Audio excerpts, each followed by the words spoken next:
So guys ಎಲ್ಲರೂ ಹೇಗಿದ್ದೀರಾ? ನಮಸ್ಕಾರ, ಚೆನ್ನಾಗಿದ್ದೀರಾ ಅಂತ ಅನ್ಕೊಂಡಿದ್ದೀನಿ. ಸೊ ಗಾಯ್ಸ್ ಇವತ್ತು ನಾವು ಹೋಮ್ ಟೂರ್ ಮಾಡ್ತಾ ಇದ್ದೀವಿ. ಯಾವುದಂದ್ರೆ ಕಟ್ಟಿರೋ ಹೋಮ್ ಟೂರ್ ಅಲ್ಲ, ಕಟ್ಟದಿರೋಂಥ ಹೋಮ್ ಟೂರು ಕಟ್ತಾ ಇದ್ವಿ. ಸೊ ಗಾಯ್ಸ್ ಇದೊಂದು ಕಟ್ಟಿಗೆ ಮನೆ ಆಗಿರುತ್ತೆ. ಸದ್ಯಕ್ಕೆ ಈ ಒಂದು ಲೆವೆಲಲ್ಲಿ ಬಂದು ನಿಂತಿದೆ. ಇನ್ನು ಪ್ಲಾಸ್ಟ್ರಿಂಗ್ ಆಗ್ತಾ ಇದೆ, ರೆಡಿ ಆಗ್ತಾ ಇದೆ. ಸೊ ಗಾಯ್ಸ್ ಇದು ದೇವ್ರ ಮನೆಗೂ ಕೂಡ ಕಟ್ಟಿಗೆ ಹಾಕ್ಸಿದ್ದೇವೆ. ಕಟ್ಟಿಗೆ ಮನೆ ಹಾಕ್ಸುವಂಥ ಉದ್ದೇಶ ಏನಪ್ಪ ಅಂತಂದರೆ ಮನೆ ತಂಪಾಗಿರುತ್ತೆ ಅಂತ ಒಂದು ಉದ್ದೇಶ. ಕರೆಂಟ್ ಬಿಲ್ ಕಡಿಮೆ ಬರ್ಬೋದು, ಈ ಥರ ಹಾಕ್ಸಿದ್ದೇವೆ. ಸೊ ಇನ್ನು ಪ್ಲಾಸ್ಟರ್ ಮಾಡೋ ಹೊಸಿಗಿದೆ. ಇದು ರೂಮ್, ಒಂದು ಬೆಡ್ರೂಮು ಇದು. ಸೊ ಗಾಯ್ಸ್ ಇದು ಒಂದು ಹೊಸ ಮನೆ. ಮೇಲ್ಗಡೆ ಇದ್ರ ಮೇಲೆ ಇನ್ನೊಂದು ಮನೆ ಕಟ್ಸ್ತಾ ಇದ್ದೀವಿ. ಸೊ ಇದು ಒಂದು ಒಳಗೆ ಹೋಗುವಂಥ ದಾರಿ ಆಗಿರುತ್ತೆ, ಎಂಟ್ರೆನ್ಸ್. ಇವೆಲ್ಲ ಕಿಟಕಿಗಳನ್ನಾಗಲಿ ಇವೆಲ್ಲ ಏನದು ಶ್ರೀಗಂಧ ಕಟ್ಟಿಗೆಯಿಂದ ಮಾಡಿದ್ದಾರೆ ಅಂತ ಹೇಳಿದ್ದಾರೆ. ಸೊ ಎದರಿಂದ ಮಾಡಿದ್ದಾರೆ ಅಷ್ಟು ಸರಿಯಾದ ಮಾಹಿತಿ ಇಲ್ಲ. ನೀರಿನ ಸಿಂಕ್ ಮಾಡಿದ್ದೇವೆ. ಇವನು ನಮ್ಮ ಚಿನ್ನ ಡಾರ್ಲಿಂಗ್. ಸೊ ಇದು ಹೊರಗಡೆ ಕಾಣುವಂಥ ಫ್ರಂಟ್ ಯಾವ ಥರ, ಸೊ ದೂರದಿಂದ ನೋಡಿದಾಗ ಯಾವ ಥರ ಕಾಣುತ್ತೆ ಮನೆ ನೋಡಿ, ಈ ಥರ ಕಾಣುತ್ತೆ. ಸೊ ಇದ್ರ ಮೇಲೆ ಮೇಕಲ್ ಕಾಣುತ್ತಲ್ಲ, ಅದೊಂದು ಮನೆ ಕಟ್ಸ್ತಾ ಇದ್ದೇವೆ. ನಮ್ಮ ಮನೇಲಿ ಪಕ್ಕದಲ್ಲಿ ಒಂದು ಮನೆ ಆಗ್ತಿದೆ. ಸೊ ಇಲ್ಲಿ ಕಾಣ್ತಾ ಇದೆಯಲ್ಲ, ಈ ಮನೆ ಜಸ್ಟ್ 6 ತಿಂಗಳಲ್ಲಿ ಕಟ್ಟಿರುವಂಥ ಒಂದು ಮನೆ ಇದು. ಅಲ್ಲೊಂದು ಗಾಡಿ ಇದೆ, ಅಲ್ಲೊಂದು ಗಾಡಿ ಕಾಣ್ತಾ ಇದೆಯಲ್ಲ. ಸೊ ಇದು ನೋಡಿ ಈ ಥರ ಇದೆ. ಸೊ ಇದು ಆಕಸ್ಮಿಕವಾಗಿ ಕಟ್ತಾ ಇರೋಂಥ ಒಂದು ಮನೆ. ಜಸ್ಟ್ ನಮ್ಗೆ ಪ್ಲ್ಯಾನ್ ಇದ್ದು ಇದೊಂದು ಮನೆ ಮಾತ್ರ.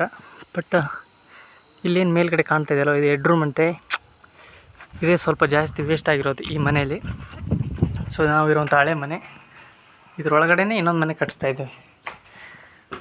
ಇದು ನೋಡಿ ಪ್ಯಾಂಟಣಿಗೆ ಜಾಸ್ತಿ ಕಿರಿದಾಗಿಬಿಟ್ಟಿದೆ, ಒಂಥರ ಗುಡ್ಡ ಇದ್ದಂಗೆ ಆಗುತ್ತೆ. ಸೊ ಇವನು ನಮ್ಮ ಮನೇಲಿ ಫಿಕ್ಸ್ ಬಂದು ಅನ್ಕೊತಾನೆ ಇಲ್ಲೇ. ಇದು ನೋಡ್ಬೋದು ಹೆಡ್ರೂಮ್. ಮೋಸ್ಟ್ ಆಫ್ ದಿ ಜಾಗ ವೇಸ್ಟ್ ಆಗೋದೇ ಇಲ್ಲೇ.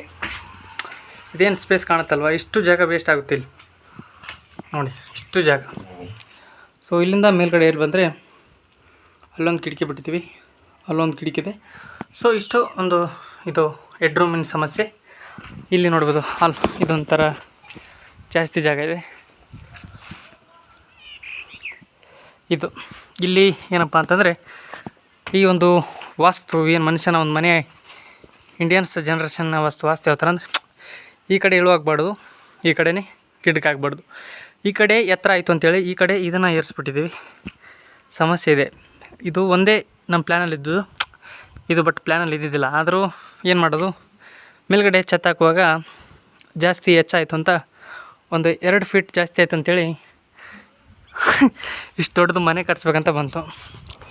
ಈ ಮನೆ ನಮ್ಮ ಪ್ಲ್ಯಾನಲ್ಲೂ ಇರಲಿಲ್ಲ, ನಮ್ಮ ಬಡ್ಜೆಟಲ್ಲೂ ಇರಲಿಲ್ಲ.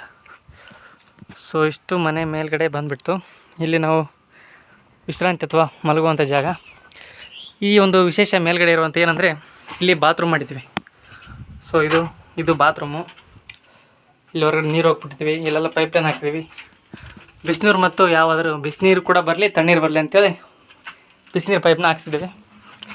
ಸೊ ಇಲ್ಲಿ ನೋಡ್ತಾ ಇರ್ಬೋದು. ಡಿಸೈನ್ ಏನು ಅಂತ ಪರಿಲ್ಲ, ಬಟ್ ಮನೆ ಮುಗಿದ್ಮೇಲೆ ಪೂರ್ತಿ ವೀಡಿಯೋನ ಹಾಕ್ಬೇಕಂದ್ರೆ ನಿಮ್ಮ ಸಪೋರ್ಟ್ ಇದ್ದರೆ ಮಾತ್ರ ಯಾವ ವೀಡಿಯೋನ ಹಾಕ್ತೀನಿ. ಇನ್ನೂ ಸೆಲಿವಿಂಗ್ ಕೆಲಸ ನಡ್ತಾಯಿದೆ. ಸೊ ಇದು ಬಂದು ಮೇಲ್ಗಡೆಯಿಂದ ನೀರು ಬೀಳಿ ಅಂತ ಇದರ ಉದ್ದೇಶ ಇರಲಿಲ್ಲ. ಬಟ್ ಆ ಮನೆಗೆ ಮಾತ್ರ ಇದನ್ನ ಹಾಕ್ಸ್ಲಿಲ್ಲ ನಾವು. ಹಾಗೆ ಇಲ್ಲಿ ಒಂದು ವಾಲ್ ಕೊಟ್ಟಿದ್ದೀವಿ. ಇಲ್ಲಿ ಕೂಡ ನೀರು ಬರುತ್ತೆ, ಇಲ್ಲಿ ಪೈಪ್ಲೈನು. ಇವೆರಡದು ಕಲೆಕ್ಷನ್ ಕೂಡ ಇಲ್ಲಿ ಬೇಕಿದ್ದರೆ ಇಲ್ಲಿ ಆನ್ ಮಾಡ್ಕೋಬೋದು, ಇಲ್ಲಿ ಬೇಕಿದ್ದರೆ ಇಲ್ಲಿ ಆನ್ ಮಾಡ್ಕೋಬೋದು. ಎರಡು ಕಡೆಯೂ ಕೂಡ ಆಪ್ಷನ್ನ ಕೊಡಿಸಿದ್ದಾರೆ. ಈ ಒಂದು ವಿಷಯ ನಮ್ಗೆ ಹೇಳಿತು ನಮ್ಮ ರಿಲೇಷನ್, ನಮ್ಮ ಕಾಕ ಅಂತೇಳಿ ಅವ್ರು ಹೇಳಿತು ನಮಗೆ. ಇದರ ಉದ್ದೇಶ ನಮಗೆ ಗೊತ್ತಿದ್ದಿಲ್ಲ, ಇದು ಇದೇ ಥರ ಆಗಬೇಕಂತ. ಸೊ ನೋಡಿ ಇದು ಬಾತ್ರೂಮು, ಇಲ್ಲಿ ಗಾಳಿ ಆಡುತ್ತೆ. ಸೊ ಗೈಸ್ ಇದೆ ನೋಡಿ ಮನೆ ಯಾವ ಥರ ಇದೆ. ಅಷ್ಟೊಂದೇನು ಡಿಸೈನ್ ಇಲ್ಲ. ಇದು ಮನೆ ಮೇಲ್ಗಡೆ